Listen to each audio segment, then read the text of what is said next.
नमस्ते मित्रों, कथानिधि चैनल पर आपका बहुत बहुत स्वागत है। हमारी आज की कहानी एक बड़ी प्यारी कहानी है। कहानी का नाम है तालमेल। कहानी अच्छी लगे तो लाइक ज़रूर कीजिएगा। तो चलिए कहानी शुरू करते हैं। नमिता, बहू, उठ गई क्या? तुम्हारी माँ का 2 बार फ़ोन आ चुका है बेटा। रात को तुमने अपना मोबाइल बाहर हॉल में ही छोड़ दिया था, इसलिए अब उनसे बात कर लेना। अकेली रहती ना वो, कुछ काम होगा उन्हें। नमिता के सास सरोज जी ने नमिता के हाथ में फ़ोन पकड़ाते हुए कहा, तो नमिता बोली, हाँ माँ, ठीक है, मैं कॉल कर लूँगी। कहते हुए उसने अपनी माँ को मैसेज भेज दिया कि बाद में कॉल करती हूँ, और खुद फ्रेश होने के लिए वॉशरूम में चली गई। जिस दिन नमिता इस घर में बहू बनकर आई थी, उसके दूसरे दिन से ही सरोज जी ने नमिता को अपने पास बिठाकर कहा था कि बेटी, ये घर तुम्हारा है, तुम यहाँ आराम से रह सकती हो।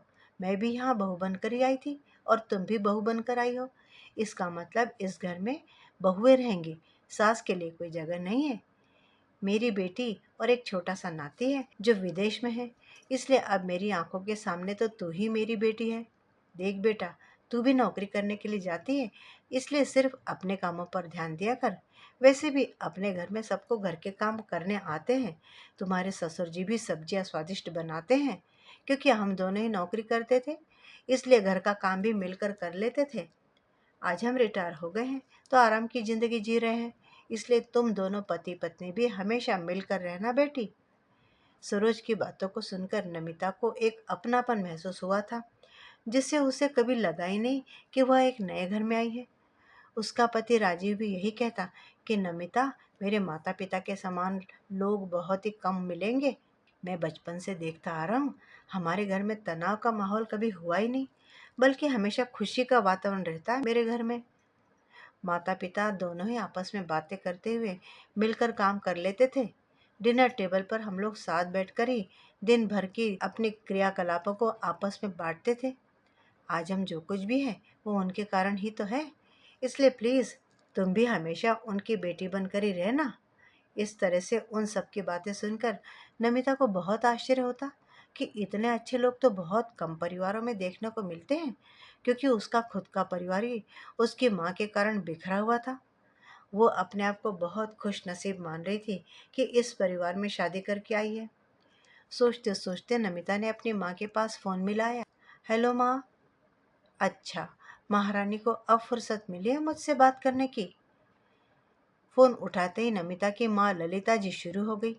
नमिता बोली, माँ, मेरा फ़ोन बाहर ही रखा हुआ था, इसलिए मुझे पता नहीं चला। अब माँ जी ने ला कर दिया है। अच्छा, अपनी माँ से झूठ बोल रही है? मैं सब जानती हूँ, सुबह से नौकरानी की तरह काम में लगी हुई होगी। अरे मैं कितनी बार तुझे समझा चुकी हूँ कि अलग जाकर रह ले, वरना ससुराल में हमेशा महारानी की जगह नौकरानी बनकर रह जाएगी। पर नहीं, तेरे कानों पर तो जूं तक नहीं रेंगती। दूसरी लड़कियों को देख, शादी के दूसरे दिन ही पति को लेकर उड़न छू हो जाती हैं। तेरी भाभी को ही देख ले। इसीलिए कहती हूँ, तू भी अच्छी बनने की कोशिश मत कर और दामाद जी को लेकर वहाँ से चली जा, वरना हमेशा सास ससुर की सेवा में ही लगी रहेगी। ललिता जी अपनी बेटी को भड़काने की कोशिश कर रही थी, लेकिन तभी नमिता बोली, माँ, अगर आपके प्रवचन खत्म हो गए हों तो क्या मैं फ़ोन रख दूँ? क्योंकि इस विषय पर मैं कोई बात नहीं करना चाहती हूँ, क्योंकि आप तो कभी बदलोगे नहीं। अच्छा चलो, ये बताओ, भाई भाभी को फ़ोन किया कि नहीं? अरे, मैं उन्हें फ़ोन क्यों करूँगी? बिल्कुल नहीं करूँगी। ललिता जी ने गुस्से से कहा, तो नमिता ने उन्हें समझाते हुए कहा, माँ, आप बार बार इसी बात को क्यों दोहराती हो? उनके साथ अच्छे से बात कर लीजिए, रिश्ते में दरार मत डालिए। भैया हर महीने आपको 10,000 रुपये भेजता है, उन्हें तो आप बिना झिझक के ले लेती है। इसका मतलब आपको उनका पैसा तो चाहिए, लेकिन वे लोग नहीं। इतना सुन ललिता जी भड़क उठी। ठीक है, तुम तो करती रहती हो ना उससे बात, तो बोल देना उसको अब से मुझे पैसे ना भेजे। तुम्हारे पिता की पेंशन मिलती है मुझे, तो उससे मेरा गुजारा हो जाएगा। मैंने उससे थोड़े ना भीख मांगी थी कि मुझे पैसे भेजा कर। वो तो खुद अपनी मर्जी से पैसे भेजता है। अगर तुझे उससे भी जलन हो रही है तो बोल देना उससे कि मुझे पैसे मत भेजना। अरे माँ, इस तरह अपनी जुबान से कड़वाहट उगलना छोड़ दीजिए। उन्हें एक बार घर वापस बुला लो। कितने दिन तक उनसे रूठी रहोगी? नहीं, मुझे उनसे कोई बात नहीं करनी है और ना ही उन्हें यहाँ बुलाना है। मैंने इतना अच्छा रिश्ता दिखाया था कि वो कितने पैसे वाले लोग थे, लेकिन नहीं, अपनी पसंद की उस भिखारी खानदान की लड़की को ले आया। मैं इस बात को कभी नहीं भूलूंगी। और हाँ, तुम्हारी सास ने भी शायद उनसे बातचीत की होगी। तुम्हारे भाई भाभी की बहुत तारीफ कर रही थी, इसलिए बोल रही हूँ। मुझे ज्ञान बांटने के बजाय अपनी सास को भी उनके बारे में बता दे, ताकि उन्हें भी सच्चाई का पता चल जाए। ठीक है, और अपने पिता की तरह अच्छा बनने की कोशिश मत कर। कहते हुए ललिता जी ने फोन रख दिया। नमिता ने लंबी गहरी सांस खींची। नमिता के सामने माँ को समझाना एक बहुत बड़ा चैलेंज बन गया था। खैर, नहा धोकर नमिता रसोई घर में गई तो सरोज जी पहले से ही खाना बनाने की तैयारी कर रही थी। नमिता को देखते सरोज जी बोली, बहू, कल हम तुम्हारे मायके चलेंगे। समधन जी बेचारी अकेली रहती है ना, एक बार मिलकर आएंगे तो उन्हें भी अच्छा लगेगा। इसी बहाने तुम्हारा भी माँ से मिलना हो जाएगा, और हो सकेगा तो उन्हें अपने साथ अपने घर ले आएंगे। सास की बात सुनकर नमिता मन ही मन डर गई और फिर सोचने लगी कि सास माँ को क्या जवाब दूं। समझ में नहीं आ रहा था उसके। तभी सरोज जी आगे बोली, क्या हुआ बहू, तुम कुछ बोल क्यों नहीं रही? क्या तुम हमें अपने मायके नहीं ले जाना चाहती हो? नहीं नहीं माँ जी, ऐसी कोई बात नहीं है। ठीक है, हम सब लोग चलेंगे, तो माँ को भी अच्छा लगेगा। सास को तो नमिता ने हाँ बोल दिया था, पर अंदर ही अंदर उसे चिंता खाए जा रही थी कि वहां जाते ही माँ सबके सामने अपने बेटे बहू की बुराइयां करना शुरू कर देगी। इसलिए जल्दी से खाना खा पी कर उसने तुरंत अपनी माँ को फोन लगाया। माँ, हम सब लोग कल आपसे मिलने के लिए आ रहे हैं। तब ललिता जी ने कहा, कोई बात नहीं, एक दिन की बात है, मैं खाना बनाने वाले को बुला लूंगी, काम हो जाएगा, तुम चिंता मत करो। तभी नमिता बोली, माँ, एक बात कहूँ, बुरा मत मानना, उन सबसे अच्छे से बात करना। कहीं उनके आते ही भैया और भाभी की बुराई करना शुरू कर दोगी तो। अच्छा बेटी, तुझे अपनी माँ से ज्यादा भाई की फिक्र हो रही है? नहीं माँ, ऐसी बात नहीं है, लेकिन फिर भी अपने घर की एक एक बात किस लिए सबके सामने बताना? ठीक है, तुझे तो मैं हमेशा बुरी लगती हूँ। कहते हुए ललिता जी ने फोन रख दिया। अगले दिन नमिता अपने पति और सास ससुर के साथ अपने मायके पहुंची। ललिता जी ने बेटी के ससुराल वालों की इतनी अच्छी आवभगत की, जिसकी कल्पना नमिता ने सपने में भी नहीं सोची थी। जाते समय नमिता की आंखें भर आई तो सरोज जी ने कहा, बेटा, दिल इतना छोटा क्यों कर रही है? अपनी माँ को भी अपने साथ ही ले चलो। ललिता जी ने जाने से साफ साफ इनकार कर दिया कि फिर कभी आऊंगी। तभी सरोज जी बोली कि आप कभी नहीं आती है, आपके बेटे बहू बहुत दूर रहते हैं, इसलिए बेटी के पास आती रहोगी तो आपको भी अच्छा लगेगा। तभी नमिता ने माँ को इशारे से कहा कि चुप रहना है, कुछ कहना नहीं है। थोड़ी देर के बाद ललिता जी से विदा लेकर वे चारों अपने घर की ओर निकल गए। थोड़ी दूर आने के बाद सरोज जी ने कहा, देख नमिता बेटा, दूसरे घरों की तरह हमारे घरों में कोई रोक टोक नहीं है।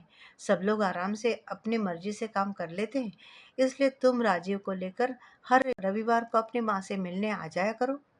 बेटी दामाद को देखकर उन्हें भी खुशी मिलती होगी, क्योंकि आज मुझे ललिता जी कुछ उदास सी लग रही थी। राजीव, मेरी बात सुन रहे हो ना? जिस तरह हम तेरे माँ बाप हैं, उसी तरह वो भी नमिता की माँ है। इसलिए उनकी खोज खबर लेते रहना तुम्हारी भी जिम्मेदारी है। हाँ माँ, आप बिल्कुल सही कह रही हो। आज के बाद हर रविवार को हम उनसे मिलने जाया करेंगे।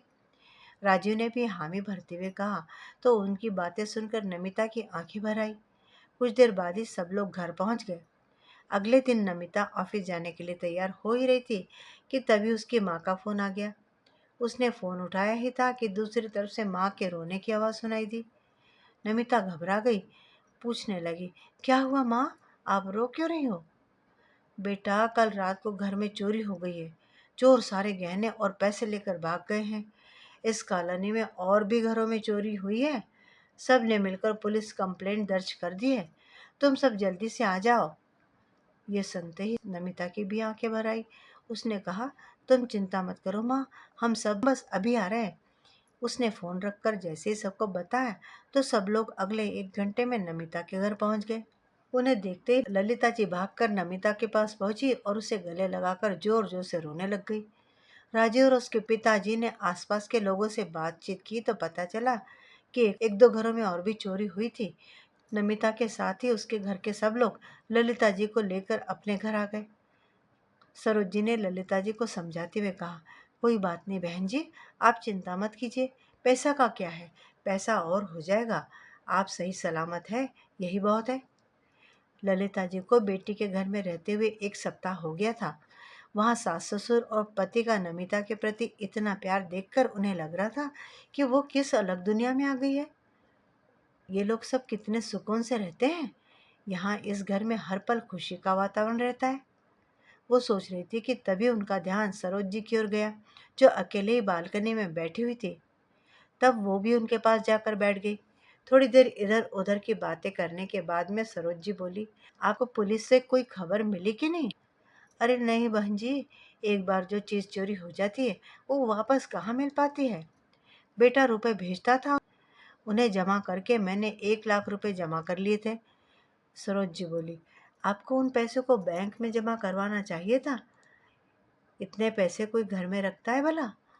हाँ बहन जी, आप सही कह रही हैं। नमिता ने मुझसे कहा भी था कि बैंक अकाउंट खुलवा दो, पर मेरी हिम्मत मारी गई थी। मेरे साथ हमेशा कुछ न कुछ ऐसा ही हो जाता है। बेटे के लिए इतना अच्छा रिश्ता लाई थी, बहुत पैसे वाले लोग थे, पर मेरी फूटी किस्मत, बेटे ने उस रिश्ते को मना कर दिया और अपनी पसंद की लड़की से शादी कर ली। अब आप ही बताइए, मुझे बुरा नहीं लगेगा क्या? इसलिए मैंने तो बेटे बहू से बात करना ही बंद कर दिया है। सरोज जी बोली, आप जो भी कह रही हैं सही कह रही है बहन जी, लेकिन हम जैसा चाहे वैसा हमेशा नहीं होता है। हमारे राजीव के लिए भी एक प्रधान की बेटी का रिश्ता आया था। वो लड़की थी भी सॉफ्टवेयर इंजीनियर थी, बहुत सारा पैसा था उनके पास, अपने माँ बाप की इकलौती बेटी थी वह। हमारा परिवार उन्हें बहुत अच्छा लगा था, इसलिए बार बार खबर भेजते रहे, लेकिन हम उनके मुताबिक इतने पैसे वाले नहीं थे। इसलिए हमने तो सोच लिया था कि हम अपनी हैसियत के मुताबिक लड़की से ही हमारे बेटे की शादी करेंगे। मतलब मेरे कहने का मतलब ये है कि हमें किसी भी विषय को दिल से नहीं लगाना चाहिए। अब देखिए, बच्चे हमारे लिए और हम बच्चों के लिए बोझ नहीं होते हैं। आपका बेटा दूर रहते हुए भी आपके करीब है ही ना। आप कह रही है कि आप अपने बेटे से प्यार नहीं करती, आपने पैसे को मुख्य समझा और आपके बेटे ने प्यार को। अब आप ही बताइए, इसमें आपके बेटे की गलती कहाँ से आ गई? देखिए बहन जी, आप मेरी बातों का बुरा मत मानिएगा, लेकिन पैसे तो वो दोनों कमा ही रहे हैं। लेकिन जहाँ प्यार नहीं है वहाँ पैसा हो तो भी क्या फायदा। बातों ही बातों में सरोजी ने आज समधन जी को बहुत कुछ समझा दिया था। अगले दिन बगीचे में बैठकर सरोजी अखबार पढ़ रही थी। तभी उन्हें लगा कि कोई उनके पैर छू रहा है। देखा तो नमिता बहू उनका आशीर्वाद ले रही थी। उसे अपने पास बिठाकर सरोजी बोली, क्या बात है बेटी, आज बहुत खुश नजर आ रही हो। माँ जी, कल भाई का फ़ोन आया था, बता रहा था कि माँ ने उसे फ़ोन किया था, भाभी से भी बात की और उसे वापस आने के लिए भी कह दिया है। भैया आपको बहुत बहुत धन्यवाद दे रहा था माँ जी। नमिता बेटा, अपने तो अपने ही होते हैं। हम कितना भी एक दूसरे से रूठ ले, पर हम अपने रिश्तों को भूल नहीं सकते हैं। अब जा नमिता बेटी, कहीं तुम्हारी माँ देखेंगे तो अच्छा नहीं लगेगा। हाँ माँ जी, कहकर नमिता वहाँ से चली गई। फिर अपनी माँ के पास जाकर बोली, माँ, आप अभी तक नहाने नहीं गई हो? अरे नमिता, लाइट नहीं है ना, और मैं ठंडे पानी से नहीं नहाना चाहती, इसलिए लाइट के आने की राह देख रही हूँ। कहते हुए उन्होंने नमिता को गले से लगा लिया और बोली, बेटी तुम्हारी सास बहुत अच्छी है, थोड़े दिनों में ही उन्होंने मुझे बदल दिया है। मैंने तुम दोनों की बातें सुन ली थी बेटी। राजीव और उसके माता पिता सब बहुत ही अच्छे लोग हैं। बेटा, तुम्हारा रिश्ता बहुत ही अच्छे घर में हुआ है। तुम सही कहती थी कि मुझे बेटा पसंद नहीं है, पर उसका पैसा बहुत पसंद है। आज मुझे अपनी सोच पर, अपने आप पर बहुत घृणा हो रही है बेटी, लेकिन अब मैंने सोच लिया है कि तुम्हारे भाई भाभी के आने के बाद मैं भी अपने परिवार की खुशियों को अहमियत दूंगी। माँ की बात सुनकर आज नमिता भी बहुत खुश हो रही थी और मन ही मन अपनी सास को धन्यवाद दे रही थी। तो मित्रों, यहाँ हमारी कहानी समाप्त होती है। उम्मीद है कि कहानी अच्छी लगी होगी। एक लाइक ज़रूर कीजिएगा। कहानी के बारे में अपनी राय भी कमेंट बॉक्स में ज़रूर लिखिएगा। और चैनल पे नए हैं तो चैनल को सब्सक्राइब ज़रूर कर लीजिएगा। कहानी सुनने के लिए बहुत बहुत धन्यवाद।